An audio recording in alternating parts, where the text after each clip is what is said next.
Hi, it's Dr. C again. We're going to continue our journey with the endocrine system. First, we're going to take a look at the parathyroid glands. The parathyroid glands are located on the posterior aspect on either side of the thyroid gland, and there are typically four. You'll find two on each side. There can be fewer or more, but typically there are four parathyroid glands. The parathyroid glands consist of two types of cells. There are chief cells, which you can see on this PowerPoint slide in the slide of the tissue above. The chief cells are the darker purple cells. Those are responsible for producing and secreting parathyroid hormone or parathormone. You'll also notice there are oxyphil cells. Those are the cells that are a little bit more spaced apart with more cytoplasm. And oxyphil cells are thought to be cells that are more sensitive to calcium levels in the bloodstream. As we mentioned earlier, the chief cells of the parathyroid glands are responsible for producing parathyroid hormone, also known as parathormone. The job of parathyroid hormone is to raise blood calcium levels when they fall down. Why would blood calcium levels be decreased? Well, if a person's not eating enough calcium in his or her diet, then he's not going to have enough calcium going through the bloodstream, or if an individual is smoking or drinking a lot of sodium, that tends to cause the kidneys to excrete more calcium. When low blood calcium levels are detected, and that's detected by the oxyphil cells, that causes the chief cells to secrete parathyroid hormone or parathormone into the bloodstream. Parathyroid hormone is going to circulate through the blood, and when it gets to the kidneys, it's going to cause the kidneys to resorb, pull back more calcium so that it doesn't get excreted into the urine, and that will indirectly affect magnesium levels because magnesium is going to be pulled back in with calcium, which is a good thing. And parathyroid hormone, as it affects the kidneys, is also going to cause them to produce more of calcitriol, which is the active form of vitamin D. And that calcitriol will affect our small intestines to allow for a greater absorption of calcium in the small intestines. Now, parathyroid hormone also acts on bone tissue.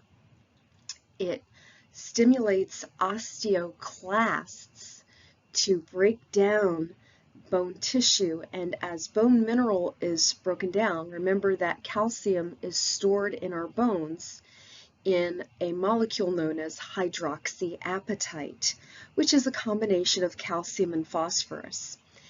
Now, we need the increased calcium to be released into the bloodstream. However, the parathyroid hormone also causes the kidneys to kick out the excess phosphorus because that's not something that we need in our bloodstream.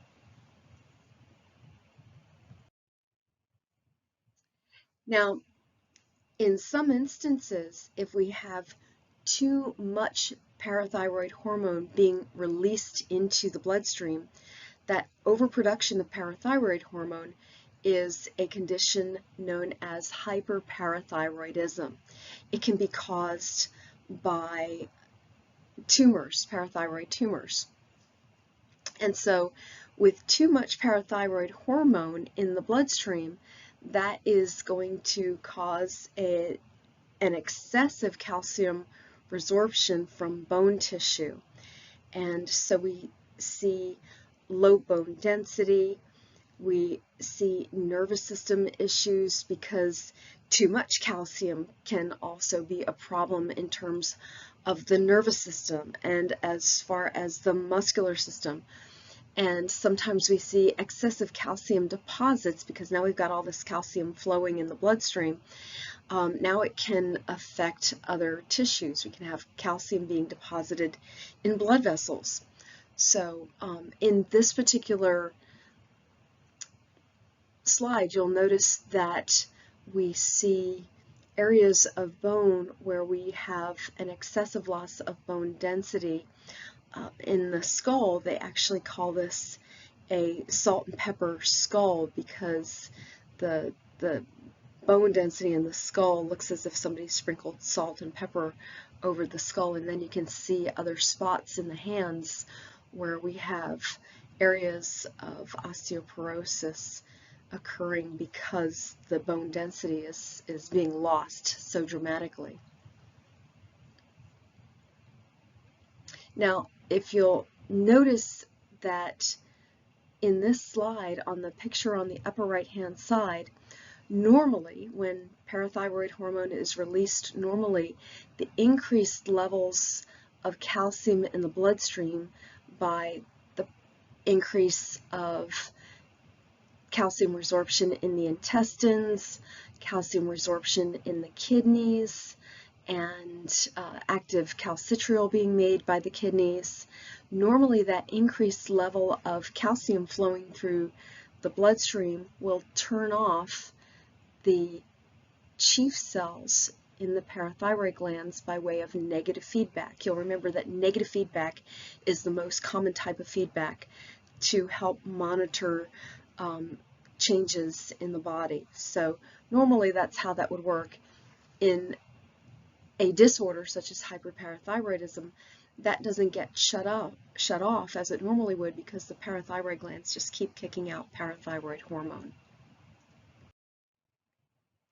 Conversely, with the parathyroid glands, we can also have hypo, which means under or below, parathyroidism, in which case now we have a deficiency of parathyroid hormone, and this is going to allow blood levels of calcium not only to decrease but to continue to decrease, and the results of low blood calcium levels can actually cause an increase in membrane permeability to sodium. And so we see a whole host of problems with that, where we see muscle twitching, cramping or spasming, convulsions, paralysis.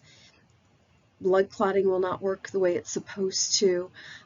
Teeth will not have enough calcium in them, so we see poor dentition, and again, osteoporosis, because if there's not enough calcium in the bloodstream to put in bones, we'll see osteoporosis as well, fractures. It's going to affect the rhythm of the heart, and also it will affect how smooth muscle contracts. So even death can result with hypoparathyroidism. And most often this will be the result of a thyroidectomy, where if the thyroid gland has to be removed, then the parathyroid glands are often not spared, and this can be a problem as well. Now, they can supplement the individual in the case of a thyroidectomy with parathyroid hormone, and that's something that usually has to be supplemented in the form of an injection on a daily basis. Next, we're going to look at the adrenal glands. The adrenal glands are sometimes referred to as suprarenal glands because they sit on the top, supra means above, on top of the kidneys. And the adrenal glands consist of both glandular and neuroendocrine tissue. As you remember from the autonomic nervous system, we have a preganglionic neuron that comes right to the adrenal medulla that stimulates the adrenal medulla to release epinephrine and norepinephrine. And as you remember, a lot of organs in the body have an outer cortex and an inner medullary portion. We saw that with bone. The outer compact bone is the cortical bone, and then the inner medullary portion where we have the medullary cavity, and that's usually where we find bone marrow or fat as people get older. We see that with the adrenal glands as well. There's an adrenal cortex, which is the outer portion, and adrenal medulla, which is the inner portion, again, which is responsible for producing and secreting epinephrine and norepinephrine in response to stimulus of the sympathetic nervous system, that's the fight or flight. And the epinephrine and norepinephrine will get released into the bloodstream to have a prolonged sympathetic response. I always like to think of the cortex and medulla in terms of M&Ms, right? We've got the outer candy coating shell, that's the cortex, and then the inner chocolate, that's the medulla. When we look at the cortex of the adrenal glands, we'll notice that there are three distinct portions. You can see this on the upper right-hand side of this picture. We have, of course, a connective tissue capsule, but the three distinct portions of the adrenal glands include the zona glomerulosa, the zona fasciculata, and the zona reticularis. And we're going to take a look at these three distinct zones of the adrenal glands. Our adrenal glands are designed to respond to stress, and in responding to stress, this can affect blood pressure and volume, fluid and electrolyte balance, as well as inflammatory processes that occur throughout the body. There is a general adaptation syndrome that can occur in response to stress, and it's broken down into three different stages. The first one is referred to as an alarm reaction, which is the short-term fight or flight response with which you are familiar from learning about the autonomic nervous system. And normally after the situation resolves, the body can return to normal. However, if the stress factor is not removed and stress continues, that can lead a person into a stage of resistance, which is an adaptation to a longer term of stress. For instance, if someone is not getting enough sleep, then that could affect how his body responds to things and affect his nervous system. And then in a stage of exhaustion, where a person has long-term stress, maybe the person's not getting sleep over months, that can lead to what we call adrenal fatigue, where the immune system becomes suppressed. A person might be experiencing things like depression, could even lead to a heart attack. So those stages are parts of what is referred to as the general adaptation syndrome. As we further investigate the adrenal cortex, we're going to begin our journey with the first and most superficial layer of the three layers of the cortex, called the zona glomerulosa.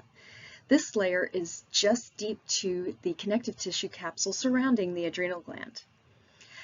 The zona glomerulosa produces mineralocorticoids. Those are molecules that help regulate electrolyte concentrations in extracellular fluid. As you'll remember from AMP1, the most abundant cation in extracellular fluid is sodium. And the amount of sodium in the body largely determines the volume of extracellular fluid, because where sodium goes, water follows. And changes in sodium concentration can lead to changes in blood volume and blood pressure. Also, the regulation of sodium is coupled to the regulation of other ions such as potassium, hydrogen, bicarbonate, and chloride. Now, the extracellular concentration of potassium is also very critical, because you'll remember that the levels of potassium concentration in extracellular fluid are going to affect resting membrane potential in all cells, as well as how easily action potentials can be generated in nerve and muscle tissue. So when we look at mineralocorticoids, aldosterone is the most abundant mineralocorticoid, and it's the most powerful of the mineralocorticoids that are produced. Aldosterone helps to reduce the excretion of sodium from the body, and its primary target is going to be the tubules in the kidneys, where it causes those tubules to resorb sodium. When sodium is resorbed into the body, water's going to follow, and that helps to increase blood volume and blood pressure. Aldosterone also causes kidney tubules to secrete potassium, and so that will lead to more potassium elimination from the body. In some instances, aldosterone can also alter acid-base balance in the blood by causing hydrogen ions to be excreted, and it can also enhance sodium resorption from other body fluids like perspiration, saliva, and even the gastric juice that's in the stomach. So the effects of aldosterone are really brief, about 20 minutes, and that allows for our electrolyte balance to be very precisely controlled and continuously modified. Now, decreasing blood volume, decreasing blood pressure, rising blood levels of potassium will stimulate aldosterone secretion. And there are 4 main mechanisms that affect and regulate the secretion of aldosterone. 2 of them, the renin-angiotensin-aldosterone system and blood levels of potassium, are the 2 main and most important ways of regulating the secretion of aldosterone. However, we also have adrenocorticotropic hormone, which will increase the secretion of aldosterone. And so that's the 3rd mechanism. The 4th mechanism of regulation of secretion is going to be atrial natriuretic peptide hormone, which actually inhibits the secretion of aldosterone. So the renin-angiotensin-aldosterone system, potassium, adrenocorticotropic hormone are all going to increase the release of aldosterone, whereas atrial natriuretic peptide hormone is going to inhibit it. So let's take a look at the renin-angiotensin-aldosterone system. I'm going to disappear from this view, I think, or maybe I'm not even here. Yay! I'm on camera, and I was on camera on the last slide, which was important. I went back and checked. When we discuss the renin-angiotensin-aldosterone system, remember that blood is continuously flowing through the body. And as it flows through the kidneys, there is a special group of cells known as the juxtaglomerular apparatus. Within the juxtaglomerular apparatus, there are granular cells that act as mechanoreceptors. In the event of a decrease in blood pressure, the granular cells of the juxtaglomerular apparatus will be stimulated to secrete an enzyme known as renin. Renin then flows through the bloodstream and will come in contact with a special protein produced by the liver that is circulated in the bloodstream, known as angiotensinogen. Renin will cause angiotensinogen to be converted into a different protein known as angiotensin 1. As angiotensin 1 circulates in the bloodstream, when it reaches the lungs, it will again contact enzymes that will turn it into angiotensin II. As angiotensin II circulates in the bloodstream, when it reaches the adrenal cortex, it will stimulate the secretion of aldosterone. And as you remember, aldosterone causes increased absorption of sodium, water follows, that causes an increase in the blood volume, which creates higher blood pressure, and then that higher blood pressure will cause this whole system to turn off. It's negative feedback. The middle layer of the adrenal cortex is called the zona fasciculata. The zona fasciculata has cells that produce molecules known as glucocorticoids, which will influence energy metabolism of most of the cells in the body, as well as resist stressors. Now, under normal circumstances, they're important to help us adapt to the fact that we don't eat 24 hours a day, so that intermittent intake of food is balanced by cortisol because it helps keep blood glucose levels fairly constant, as well as helps us maintain blood pressure. Glucocorticoid hormones normally include cortisol, which is also known as hydrocortisone, cortisone, and corticosterone. However, only cortisol is secreted in any significant amounts in human beings. Now, as with all steroid hormones, glucocorticoids are going to act on target cells by modifying gene activity within the cell. And normally, in order for cortisol to be released, there is a release from the hypothalamus of corticotropic releasing hormone, which goes through the hypophyseal portal system to the anterior pituitary, which releases adrenocorticotropic hormone into the bloodstream. That circulates and gets to the adrenal cortex, which will in turn release all cortical hormones. Okay, it affects all three layers when adrenocorticotropic hormone is present in the bloodstream. And normally, the release of cortisol occurs in what we call secretory bursts. So it's driven by patterns of eating and activity throughout the day, as well as at night. Normally we have our highest blood levels of cortisol right before we get up in the morning, and then they fall down to the lowest levels right before evening and just before and after people fall asleep.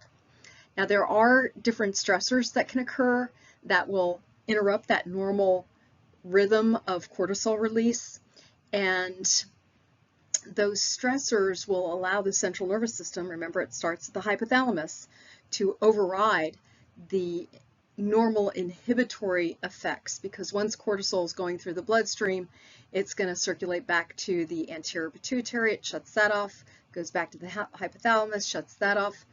But if we have excessive stressors like hemorrhage or infection, physical, emotional trauma, that can override those inhibitory effects of elevated levels of cortisol and trigger the release of more. And so that's when people have an increase in cortisol in the bloodstream. Now, cortisol has different actions. Some of the actions of cortisol are that it inhibits tissue building. This is especially true with cartilage and bone. It also increases blood glucose by shifting to catabolism. Catabolism breaks down lipids. So think about this. Cortisol would be released in between meals to raise blood sugar levels in between meals so that they don't fall down too far. It's also released, like we said, in long-term stress response. And if a person is constantly being bombarded with cortisol, well, that can, again, lower the body's ability to fight disease because it does downregulate immunity. It also inhibits inflammation, which is kind of a double-edged sword. We'll talk about that in a second. It can also affect people with diabetes or people who have a family history of diabetes, can cause high blood pressure. if there's a constant release of cortisol in the bloodstream. It can also cause fat storage, especially in and around the abdomen. Again, if there's high cortisol levels that are constant, then these effects can be seen. Now, interestingly enough, it does inhibit inflammation by decreasing the release of inflammatory chemicals. However, it does decrease and depress the immune system. You'll remember that between the anterior and posterior pituitary, there's a little intermediary area that is responsible for regulating melanocytes, and there's actually a hormone known as pro-opiomelanocortin from that particular area between the anterior and posterior pituitary gland that will circulate through the bloodstream and signal cells in bone marrow to produce white blood cells, and that's more specifically how it downregulates immunity. But at the same time, it does fight inflammation. Sometimes glucocorticoid drugs help control symptoms that are inflammatory, like for people who have rheumatoid arthritis or sometimes allergic responses. However, if a person has to be on these drugs for any length of time, that can also put the person at a higher risk for infection.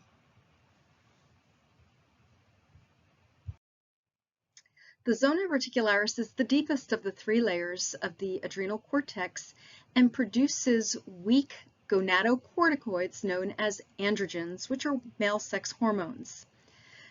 These androgens help to supplement the sex hormones produced by gonads. Gonads are testes in the male and ovaries in the female. Androgens can be converted to estrogen or testosterone, and they contribute to the sex drive in women. They also produce most of the estrogen for women after menopause, when the ovaries no longer produce as much estrogen as they used to. If there is a condition where hypersecretion occurs, that causes something known as androgenital syndrome, otherwise called masculinization. So in a prepubescent male, that would mean earlier sexual maturity and a very large libido or sex drive. In females, it means that that individual would experience the potential growth of a beard and body hair in other places that she normally wouldn't have a lot of hair, and that is known as hirsutism. You'll remember from AMP1 that the postganglionic neurons in the sympathetic nervous system produce and secrete norepinephrine. So we know that norepinephrine can act as a neurotransmitter. However, the chromaffin cells in the adrenal medulla are modified nervous tissue. They're actually modified postganglionic neurons that produce and secrete epinephrine and norepinephrine, which is released into the bloodstream upon stimulation, and that's when these molecules, collectively known as catecholamines, act as hormones. Now, in terms of the ratio of epinephrine to norepinephrine from the adrenal medulla, it is produced at and secreted at a 4-to-1 ratio, with epinephrine being the more powerful of the two molecules, even though they're very similar. These are released in a sympathetic response, and it's part of the stress pathway and allows for a prolonged sympathetic nervous system response. So we see a prolonged, enhanced effects in terms of what would happen if someone were in a fight, flight, or freeze situation where the heart rate stays increased a little bit longer, the blood pressure goes up for a little bit longer, the airways dilate and remain that way a little bit longer. So again, all the effects of the sympathetic nervous system are simply prolonged and enhanced because of the release of epinephrine and norepinephrine into the bloodstream. Here's a little summary of the adrenal gland and its functions. We have 3 layers in the cortex. For some reason, this chart only shows 2. On a previous slide, we had GFR for zona glomerulosa, zona fasciculata, zona reticularis. And remember, GFR also is going to stand for glomerular filtration rate when we get to the kidneys. With the zona glomerulosa, that is going to increase the resorption of sodium. It's a steroid, and that will help increase blood pressure. With the zona fasciculata, that's going to affect glucose, so remember cortisol. And then the zona reticularis is for sex hormones, androgens. So GFR, salt, sugar, sex, in that order, if it helps you remember. And then finally, in the inside of the adrenal gland, we have the medulla, and that produces epinephrine and norepinephrine, which are amine hormones, and they are involved in that fight, flight, freeze response during stress. When it comes to adrenal gland disorders, if the disorder is occurring because of a pituitary tumor causing a hypersecretion of adrenocorticotropic hormone, that would cause the adrenal cortex to secrete its hormones, that is specifically referred to as Cushing's disease. Now, pituitary tumors can also cause hypersecretion of cortisol, and the end result of having too much of these cortical hormones circulating in the bloodstream is going to be fatty deposits on the face and neck. The face becomes really round. They actually refer to it as moon face, and the back of the neck sees a fatty deposit often referred to as a buffalo hump, and of course with all the cortisol circulating through the bloodstream, that can lead to a compromised immune system. Conversely, Addison's disease involves hyposecretion of hormones from the adrenal cortex, and if the adrenal cortex is not producing enough hormones, and specifically from the zona glomerulosa and zona fasciculata, which would be for sodium and for cortisol, then what we see is an inability to maintain blood sugar levels. So we see low glucose, and inability to maintain sodium, so low sodium levels. This leads to things like weakness, abdominal pain, weight loss, cravings for salt, nausea and vomiting. And one of the first signs of Addison's disease is actually kind of this bronzing color of the skin, which you can see in John F. Kennedy above. People thought he was tan, where he really had Addison's disease.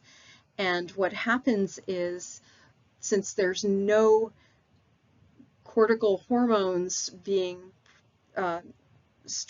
produced and secreted by the adrenal cortex, there's no negative feedback to the anterior pituitary. So the anterior pituitary keeps kicking out adrenocorticotropic hormone, and that actually stimulates melanocytes to produce more melanin. And that's why people get this bronzed appearance. People with Addison's disease often have painful joints. It can lead to vascular collapse, dehydration, really, really bad fatigue, and eventually kidneys will shut down as a result of this. So just some of the things that can happen with adrenal gland disorders. The next gland we're going to discuss in the endocrine system is the pineal gland. The pineal gland gets its name because it's a little pine cone shaped gland that is found inferior and posterior to the thalamus. It's part of the epithalamus and consists of cells that are known as pinealocytes. The pineal gland is responsible for producing and secreting the chemical melatonin, which the production will vary according to the availability of light. What happens is, as the back of the eye, where our nervous tissue is, the retina, is stimulated by light, that information goes through the suprachiasmatic nucleus of the thalamus, which is the real biological clock, because it is richly supplied with melatonin receptors that will send information to the superior cervical ganglion and then to the pineal gland. And this influences our circadian rhythms. So we fall asleep when it's dark and we wake up when it's light. And bright light can suppress melatonin secretion, and that can cause changes in body temperature, sleep patterns, appetite, and can lead to depression. Normally in Las Vegas, when people go to the casino, there are no outside windows, because the idea from the part of the casino is if people don't know what time it is, they'll stay there longer, addicted to gambling on whatever it is they're using to gamble, whether it's the slot machine or, you know, blackjack, roulette wheel, whatever. And that's why there are no outside windows in casinos.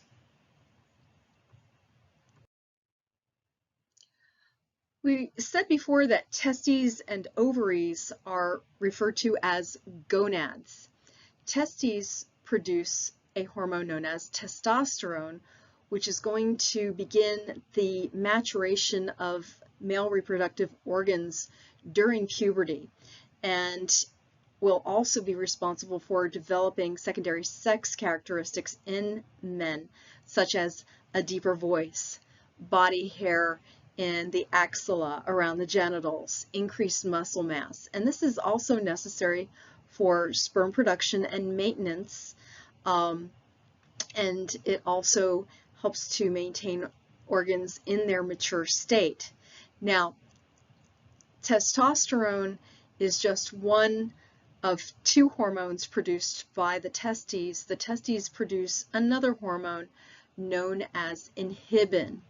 Inhibin inhibits, it does what it says, the secretion of follicle-stimulating hormone, and we'll talk about that pretty soon.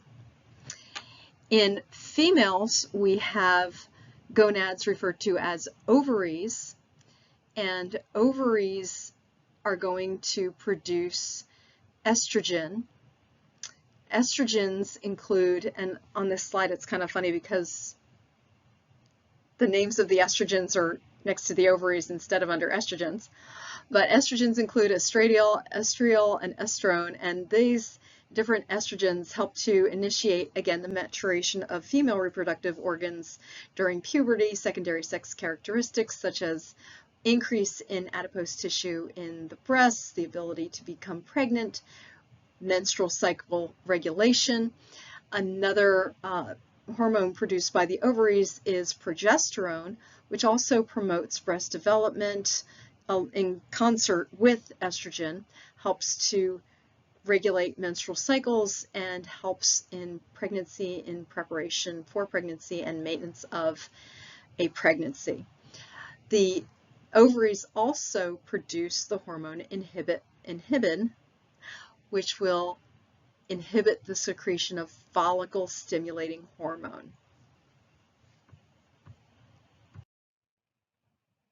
When a woman is pregnant, there's a special structure that develops on the interior surface of the uterine wall known as the placenta.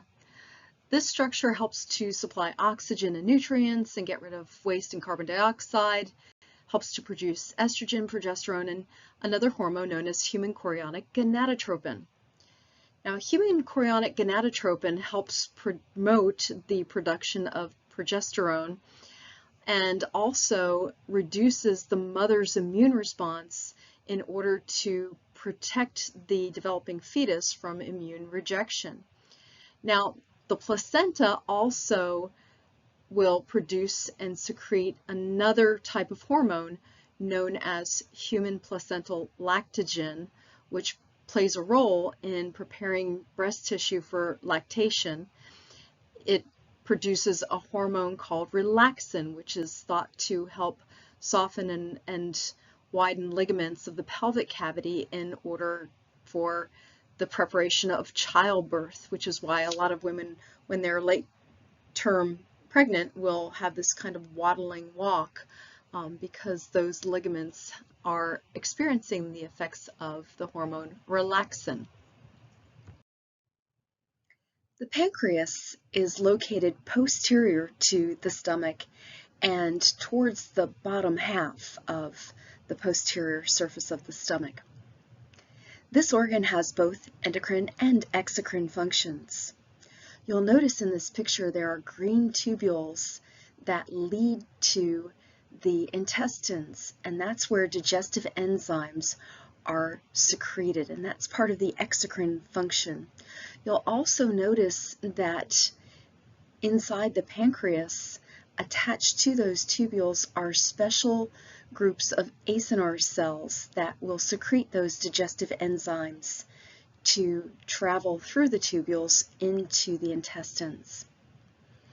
The endocrine function of the pancreas occurs in special clusters of cells referred to as the islets of Langerhans, or more recently referred to as pancreatic islets. These pancreatic islets are made up of alpha cells, beta cells, delta cells, and pancreatic peptide cells. We're going to take a look at their function and the hormones they produce next. As we mentioned earlier, the pancreas has both endocrine and exocrine functions. The endocrine function is occurring in the islets of Langerhans, or pancreatic islets, where we find different hormones like glucagon, insulin, somatostatin, or growth hormone inhibiting hormone, and pancreatic polypeptide hormone being produced. Whereas the exocrine function is going to involve special cells called acinar cells, which produce digestive enzymes which will be secreted into special tubules that are called pancreatic ducts. The pancreatic ducts lead to the intestines.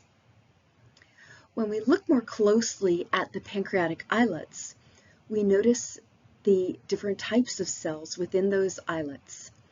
These cells include alpha cells, which account for approximately 25% of all the cells in the islet. These cells produce glucagon. The function of glucagon is to raise blood glucose levels. Beta cells are the most numerous of all the cells in the pancreatic islet. They account for approximately 75% of all the cells, and their job is to produce insulin, which helps lower blood glucose levels. Next, we have delta cells. They're about 4% of all the cells in the islets. They produce somatostatin, which is also known as growth hormone inhibiting hormone. Somatostatin inhibits the release of both glucagon and insulin.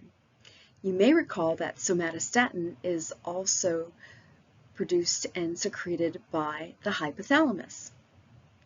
Last but not least, we have pancreatic polypeptide cells, which produce pancreatic polypeptide hormone, which decreases the secretion of digestive enzymes from the pancreas to help decrease appetite and food intake after a meal.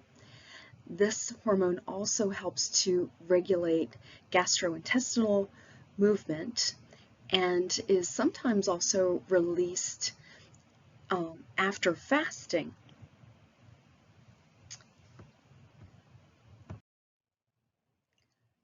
Glucagon helps to stimulate the liver to convert glycogen back into glucose. You'll recall from AMP1 that glycogen is a big molecule that is made up of individual glucose molecules that have been bonded together. The process of glycogenolysis means breaking apart those bonds to release individual glucose molecules into the bloodstream. Lysis means to break or burst apart. Glucagon can also stimulate the liver to take up amino acids and lactic acids in the bloodstream and convert them into glucose in a process known as gluconeogenesis. If you look at the word gluconeogenesis, gluco refers to glucose, neo refers to new, and genesis means creation of, so it's the creation of new sugar.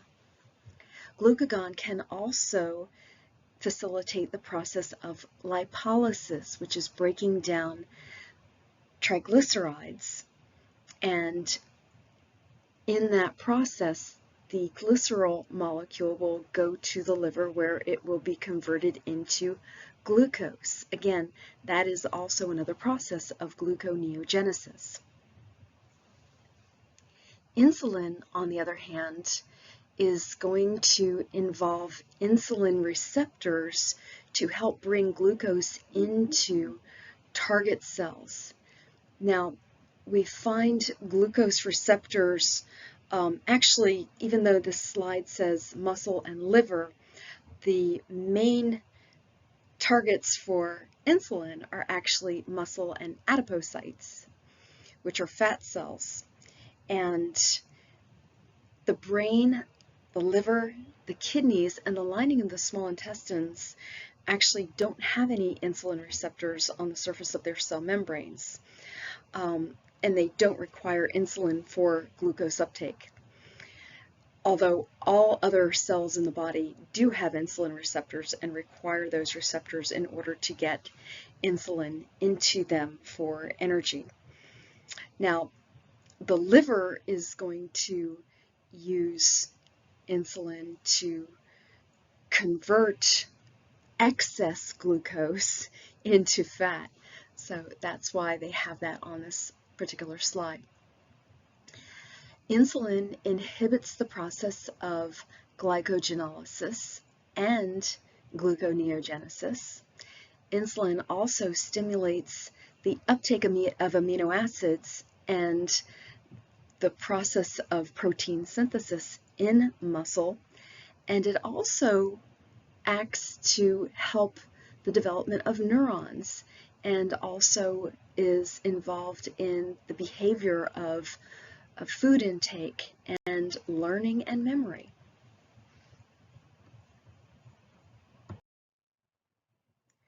This chart demonstrates the fact that all of the hormones produced by the pancreas fall under the chemical class of being proteins. If you look below the chart, you'll notice that normal blood glucose is maintained between 70 and 110 milligrams per deciliter. There should be a capital L next to the D. When there's more sugar in the blood, if blood glucose levels rise above that range, that's when insulin is released by the beta cells in the pancreatic islets. If it falls below that range, below 70 milligrams per deciliter, that's when glucagon will be released by the alpha cells to raise blood glucose levels. When it comes to problems with regulating blood sugar, there are two types of disorders that are referred to as diabetes mellitus. Diabetes mellitus refers to a problem with insulin production, secretion dysfunction, and or insulin receptor function. I know it's not listed, but that's a part of it as well. There are approximately 31 million adults. Children are the largest growing population of diabetics, and worldwide there are more than 88 million pre-diabetics. As I mentioned earlier, there are two types of diabetes. The first type, type 1, is thought to be an autoimmune problem where the body actually attacks the insulin-producing beta cells in the islets of Langerhans. And since no insulin is produced, that usually requires that the individual inject himself or herself on a daily basis for life or use an insulin pump where insulin is pumped directly into the bloodstream, and that has to occur for the life of the individual. Only at most 5%, usually less than 5% of all cases, are type 1 diabetes mellitus. Type 2 diabetes mellitus, on the other hand, is an acquired disease usually occurring from people eating too much sugar and not being active enough. So this is an acquired disorder, and insulin's resistance occurs either due to beta cell or insulin receptor fatigue. If a person's body is bombarded with sugar constantly, the beta cells get tired of kicking out insulin, and at the same time the insulin receptors go, ooh, no, I can't take anymore. And so they actually disappear from the plasma membrane of target cells. So interestingly enough, there have been many studies done that exercise as simple as walking can actually help insulin receptors on target cells reappear on the surface. So with type 2, excessive blood glucose also will cause water into the urine, and mellitus means sweet urine because of the sugar. We can only concentrate our urine to an osmolarity of, I believe it's 8 milliosmoles per milliliter. And because we can only concentrate our urine so much, when there's excess sugar in the blood, it will spill into the urine and water will follow, and that can actually lead to dehydration.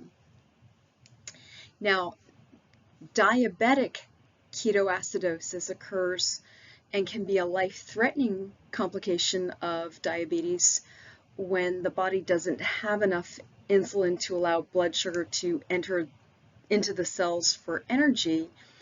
The body thinks that there's not enough sugar, and so the body starts breaking down lipids, which produces acids called ketones that will build up in the bloodstream.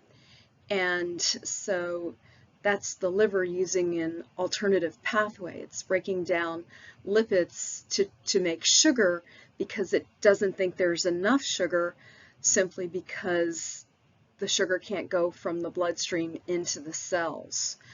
And that diabetic ketoacidosis can cause blood levels to become acidic, and acids can break down or denature proteins.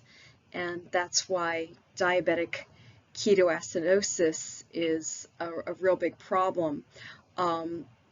It can lead to a person feeling sick.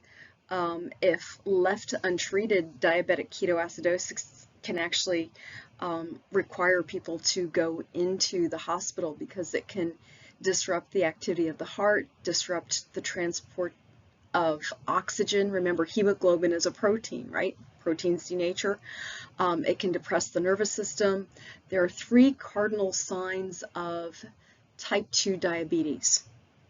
Not diabetic ketoacidosis, but type 2 diabetes, and that is going to include polydipsia, which is lots of thirst, polyuria, lots of urine, and polyphagia, lots of eating. So those are the things that occur with type 2 diabetes. If a person is hyperglycemic,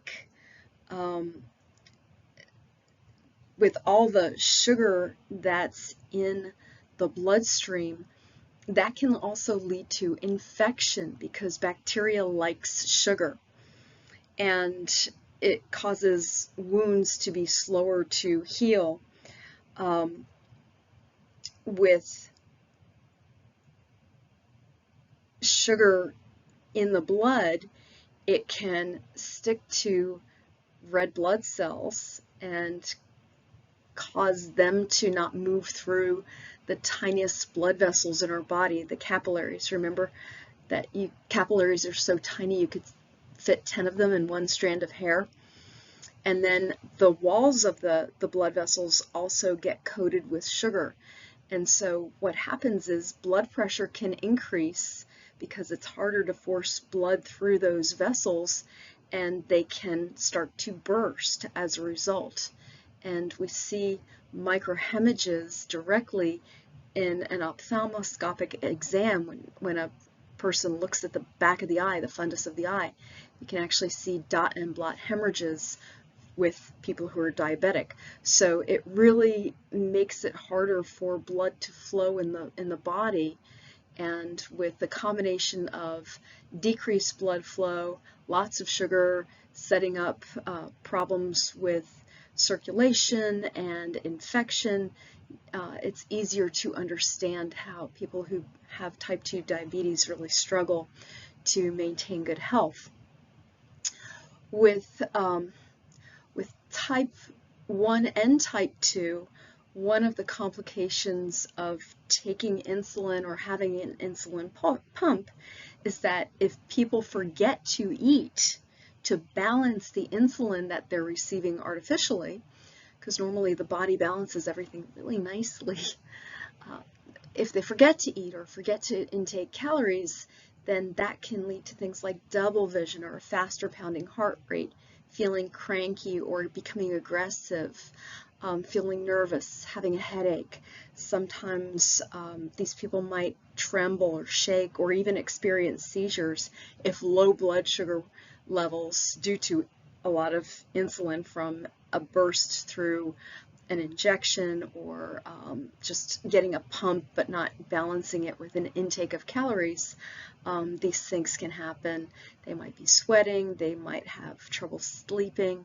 If you ever saw the movie Steel Magnolias, Julia Roberts portrays a woman who has to take insulin and then experiences hypoglycemia when she forgot to eat.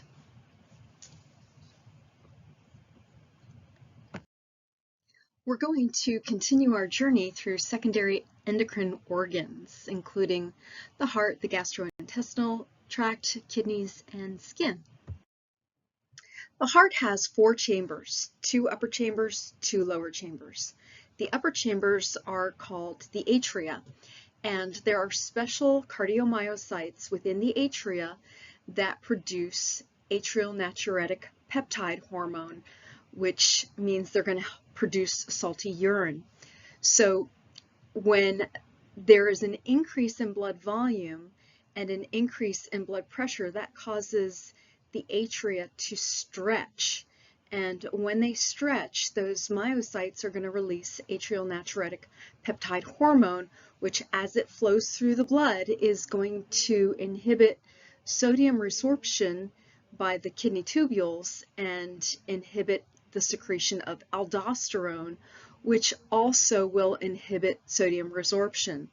And that leads to a decrease in blood volume as well as blood pressure, because as sodium goes into the urine, water follows, and that's where we get the decrease in overall blood volume, blood pressure.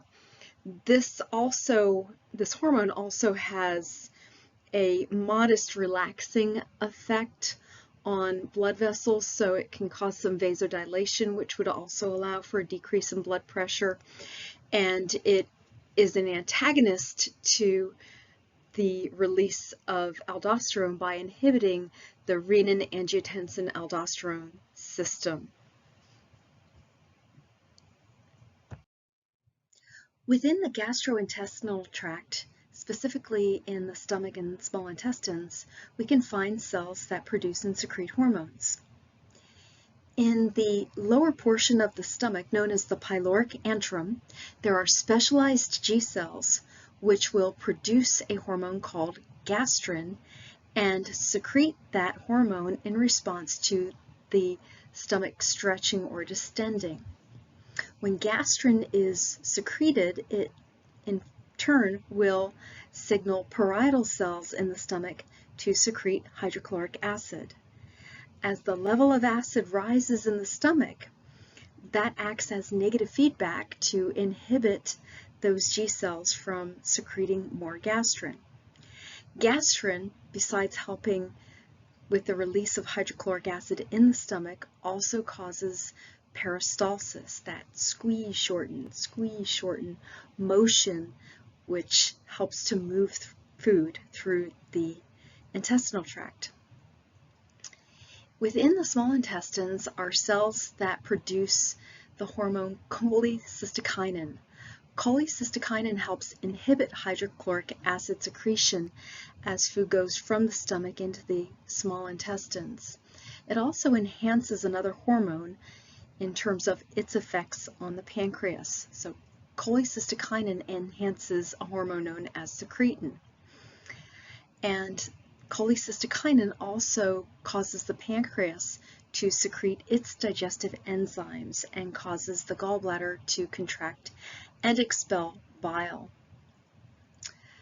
Cholecystokinin helps us regulate our food intake. It also stimulates bowel movements, and it is also found in the central nervous system and peripheral nervous system for nerves that go to the intestines. There are some studies that have been done that link cholecystokinin to visual hallucinations in people who have Parkinson's. There are other studies that show that it may influence sleep patterns, the signaling of pain, as well as anxiety. In response to the presence of acid in the duodenum, which is the first part of the small intestines, there are cells that produce and secrete a hormone known as secretin. Now, we said earlier that cholecystokinin enhances the effects of secretin on the pancreas. And the effect of secretin on the pancreas is that it stimulates the release of bicarbonate ions and inhibits the release of hydrochloric acid from the stomach and helps slow down the movement of the stomach. It also increases the output of bile from the gallbladder and enhances the effects of cholecystokinin. Now, bicarbonate is really important because as acid is moving from the stomach into the small intestines, the cells in the small intestines don't have the same protective measures against the level of acid that's coming from the stomach. That's why it's important for bicarbonate ions to be released into the duodenum, the first part of the small intestines, so that the bicarbonate ions can decrease the level of acidity. The next hormone we're going to discuss is glucose-dependent insulinotropic peptide hormone, which helps to trigger pancreatic beta cells to produce and secrete insulin when glucose is present. There's another hormone that's secreted by the small intestines in the same family as glucose-dependent insulinotropic peptide hormone, and that is glucagon-like peptide 1 hormone, which also stimulates insulin secretion and inhibits glucagon secretion and helps us feel full, that's satiety, and helps to slow down the effect of the gastric emptying. So again, we don't want things to move very quickly from the stomach into the small intestines. We need to have that process regulated so it doesn't move too quickly.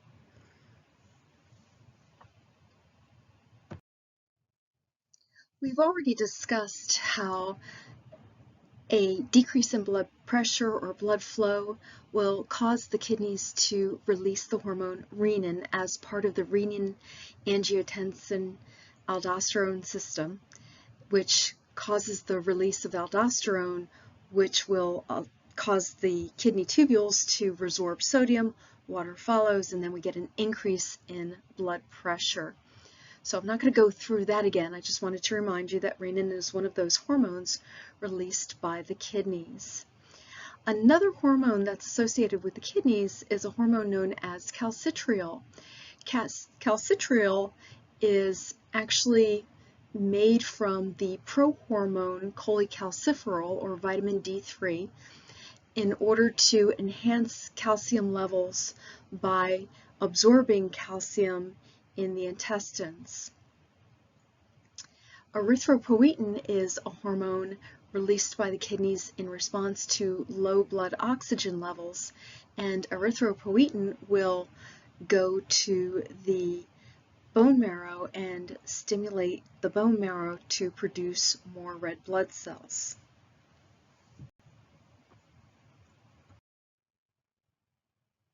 Now, we mentioned calcitriol in the previous slide as it pertains to the kidneys. Vitamin D3 is not a true vitamin. It's also known as cholecalciferol, and this is what is produced when a modified cholesterol molecule in the skin is exposed to sunlight. Cholecalciferol, or vitamin D3, is the inactive form. It actually goes to the liver to become modified before going to the kidneys, where it is eventually converted into calcitriol. And calcitriol, in turn, will bind to vitamin D receptors located in various tissues throughout the body. And when it binds to the receptors in the nuclei of cells, it will cause a lot of different effects in terms of gene expression throughout those cells in the body. So these vitamin D receptors are located in various tissues, including the intestines, bones, kidneys, the immune system, and calcitriol can also regulate calcium and phosphate metabolism, promote bone mineralization, modulate immune function, and it's got a ton of other effects on the body's physiology. A lot of studies have shown that when people have low levels of vitamin D, that can be converted into, eventually, calcitriol, that can lead to a host of immune problems and potentially cancer, different kinds of cancers. Other secondary organs in the endocrine system include the thymus in the liver. The thymus produces a hormone known as thymosin, and the liver produces, as we know, angiotensinogen. It also produces a hormone known as insulin-like growth factor 1 and thrombopoietin. We'll take a look at these more closely. The thymus is an organ that's located deep to the sternum in an area of the thorax known as the mediastinum. You may have learned that the mediastinum was a cavity. That's not true. It is an area that contains 4 structures: the heart, the trachea, the thymus, and the esophagus. Now, the thymus is going to be largest when we're born, and it starts to atrophy or lose mass when children hit puberty, and by the time people have reached old age, it's basically just a small mass of connective tissue and adipose tissue. That process of shrinking, by the way, is known as involution. And the thymus, even though it's primarily a lymphatic organ, it does produce the hormone thymosin, which helps to stimulate the development of cells known as T lymphocytes.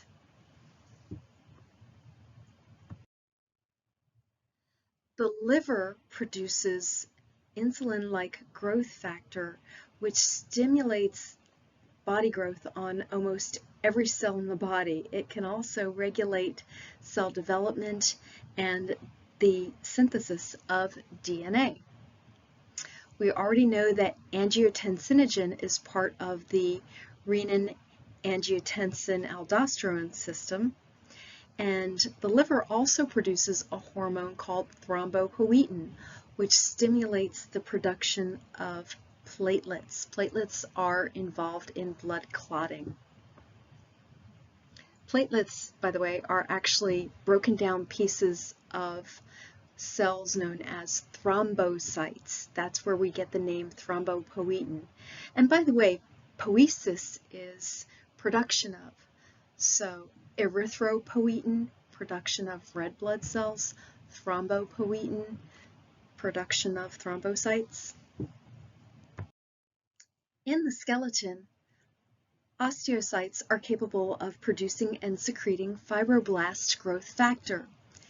This hormone is released in response to increased levels of vitamin D or phosphate, which also triggers the kidneys to inhibit the formation of calcitriol from vitamin D3, and that leads to an increase in the excretion of phosphorus. Osteoblasts can produce and secrete the hormone osteocalcin, which acts on pancreatic beta cells to proliferate, which means they're going to increase in number and secrete more insulin. It also acts on peripheral tissues to increase their sensitivity to insulin and help them utilize glucose more effectively.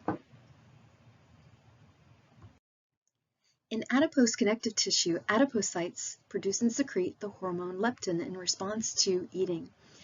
And the leptin also can bind to neurons in the brain, signaling that feeling of fullness or satiety, helping to reduce the appetite. And the binding of leptin to receptors in the brain also signals the sympathetic nervous system to regulate bone metabolism by increasing the deposition of cortical or compact bone. Some studies suggest that leptin can also promote neurogenesis, the formation of new neurons in the hippocampus, and increasing neurogenesis in that specific brain region has been linked to improved learning and memory.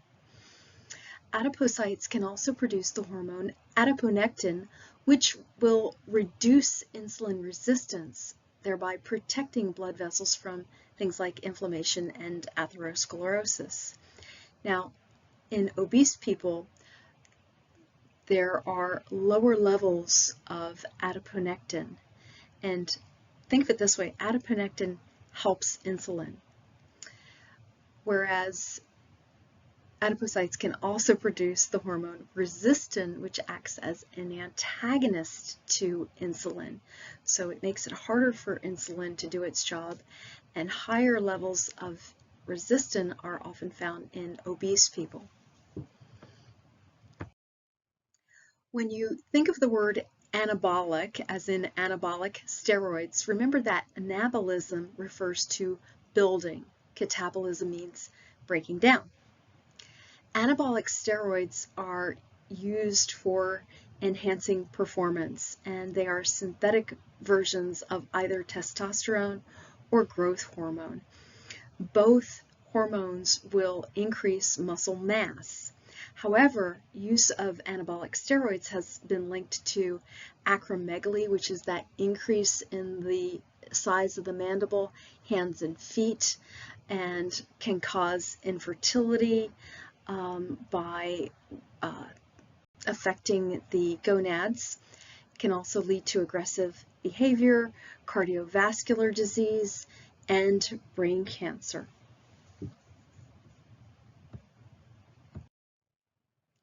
Hopefully, you learned about the embryonic disc, which formed around day 16 after the egg and the sperm got together. The embryonic disc consists of 3 layers, the endoderm, the mesoderm, and the ectoderm. When we look at steroid hormone glands, we see that those particular glands came from that layer of mesoderm, whereas the pituitary and pineal gland came from ectoderm. The adrenal cortex also arises from mesoderm, whereas the inner portion of the adrenal gland, the adrenal medulla, arises from ectoderm. Now, if you think about it, the pituitary and pineal gland are part of the central nervous system. Remember that the sympathetic nervous system has preganglionic neurons that go right to the adrenal medulla, so it makes sense that that tissue would also come from the ectoderm. The thyroid, parathyroid, pancreas, and thymus arise from endoderm. Now, as people get older, the anterior pituitary experiences a decrease in its vascularity and an increase in connective tissue fibers. And so there's a decrease in the production of growth hormone, which leads to a loss of muscle mass. And the adrenal glands also see an increase in fibrous connective tissue, which causes a decrease in the production of cortisol and aldosterone. And in the ovaries, after menopause, there's a decrease in the levels of estrogen and progesterone. Remember that estrogen normally inhibits osteoclasts, which is what causes postmenopausal osteoporosis in a lot of women. And in both men and women, because there are levels of testosterone that exist in women as well as in men, but it's much more prevalent in males. The decreased level of testosterone means that there's a decrease in sperm quantity and quality and motility in men, and also a decrease in muscle mass in men, because when we have higher levels of testosterone in males, we see greater muscle mass, and the more a man exercises, the more testosterone he produces, the greater muscle mass he creates. So the decrease in testosterone is going to be a lot less dramatic in menopause with women, but it is seen more in men. As far as aging and glucose metabolism goes, we see that there are more rapid spikes of glucose metabolism, which are slower to return to normal. And this ends the endocrine system. Congratulations, you made it.